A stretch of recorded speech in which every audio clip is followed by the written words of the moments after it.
So today I am doing something a little different, but before I get into that, if you're new to the channel, my name's Elizabeth Ham. I offer writing tips and encouragement to writers and aspiring authors, as well as I talk a little bit about grief and the effects it had on me and still has on me with my writing and in general. Basically, I am real, I'm raw, as you can see right now. And if that sounds like something that you would like, go ahead and click subscribe. So let's get started with my topic for today.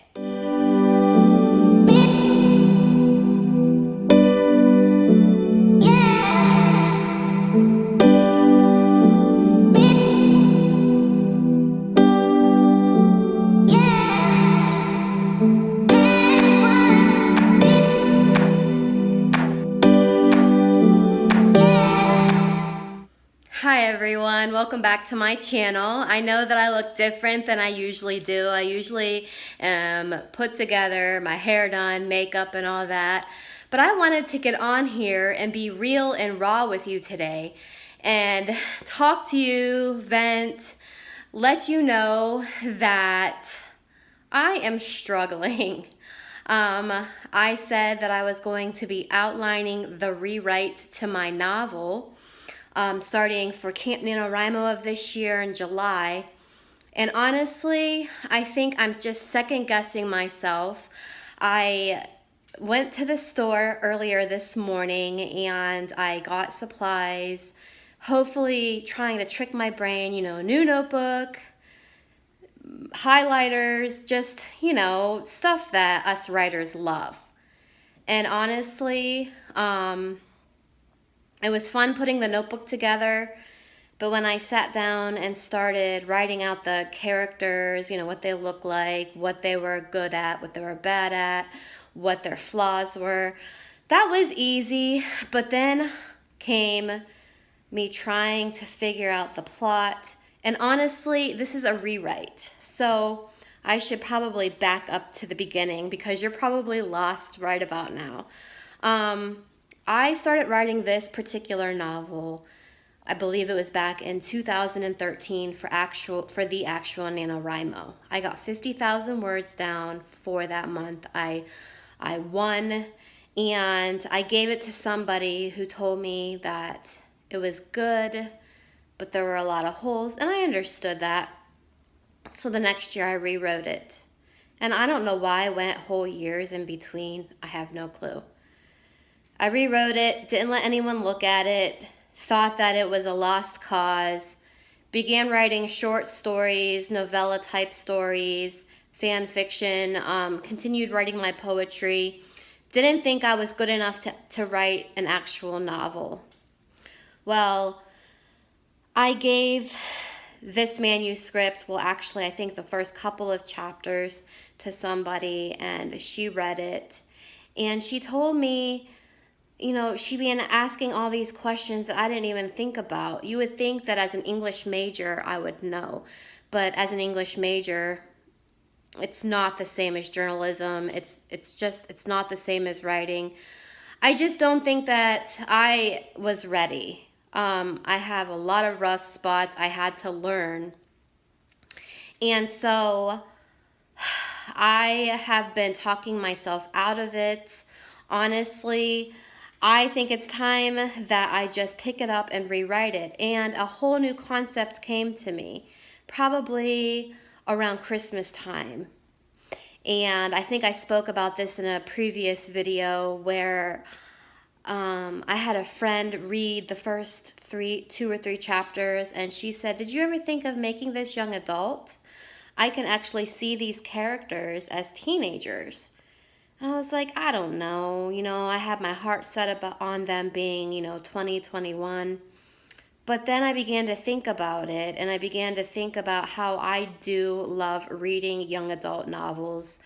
I still have that young mind. I don't know, I actually am reading a book right now with my daughter. Well, I'm waiting for her to finish, and then I'm going to pick it up, And honestly, I like young adult stuff, so I said, sure. So I began to think of this whole other plot line to kind of put it with my original manuscript.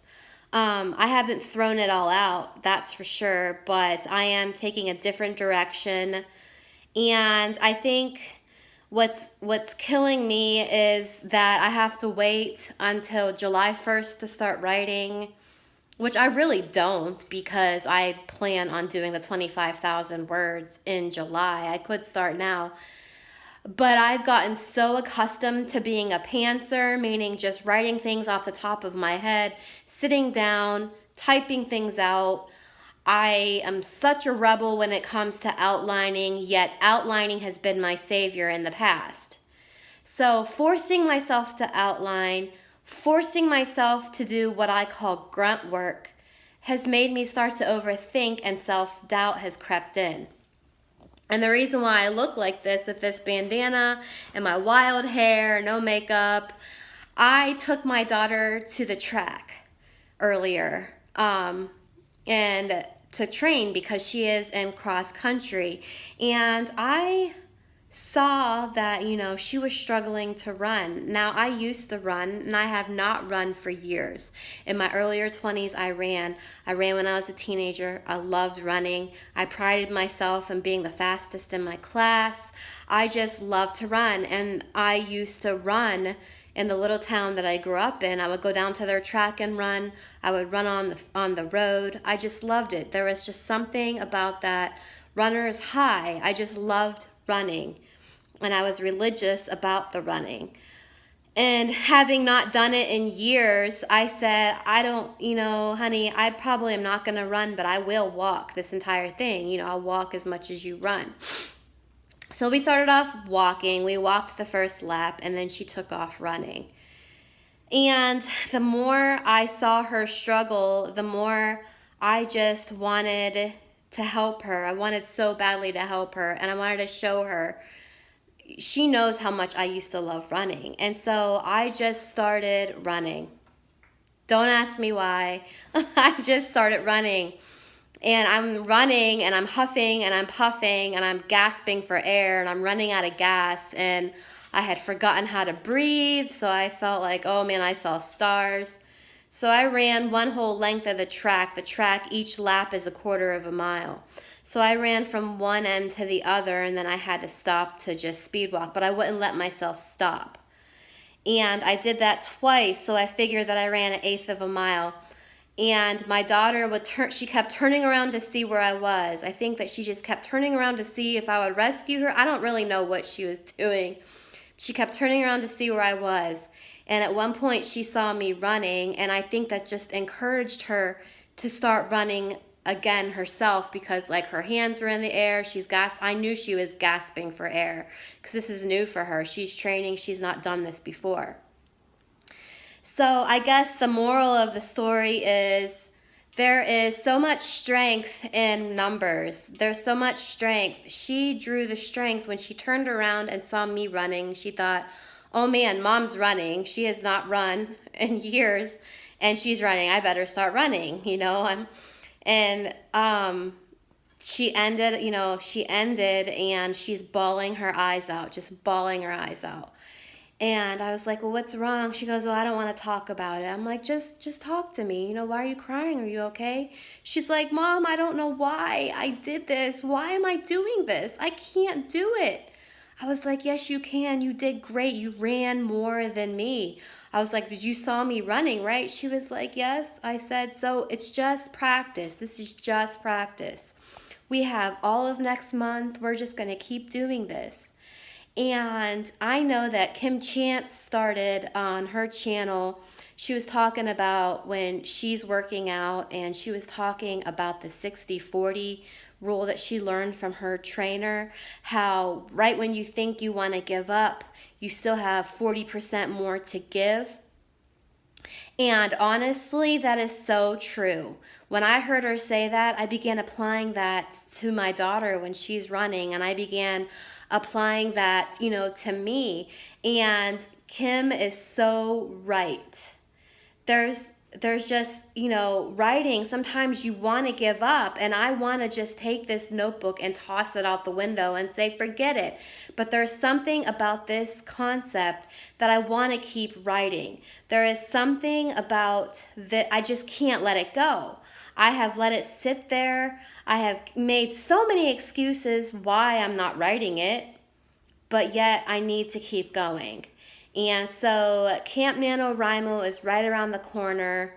I am determined to have my outline done. I am determined to have the main things done so that when I start typing away those words, it's going to be a lot easier.